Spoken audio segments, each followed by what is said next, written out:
Sorry ട്രകുട്ട. ഞങ്ങൾ അറിഞ്ഞില്ലല്ലോടാ നിന്റെ പ്രശ്നം. ഇന്ന് ഹോളി, നാളെ പൊങ്കൽ, പിന്നെ കൂർത്തോല പെരുന്നാൾ. എന്താ മോന്റെ അസുഖം?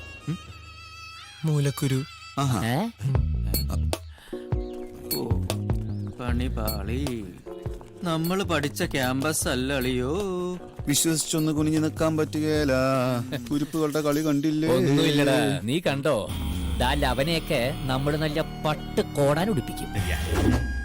അവളെ ശവം.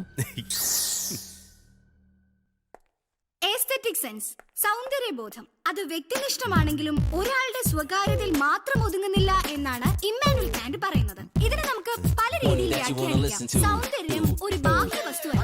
ഒന്നുകൂടി വ്യക്തമാക്കിയാൽ, ഒരാൾ അനുഭവിക്കുന്നു എന്ന നിലയിൽ ആ അനുഭൂതി അയാളുടേതാണ്.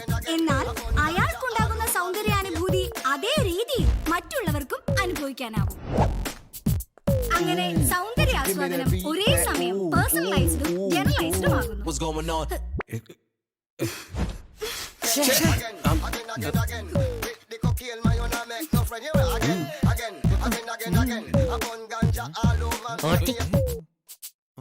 ഈ പ്രായം തെറ്റിയ പ്രായത്തിൽ ഇങ്ങോട്ട് വലിഞ്ഞു കയറി വന്നത് പഠിക്കാൻ വേണ്ടിട്ടല്ലേ? അത് മാത്രം പറയരുത് മോളെ.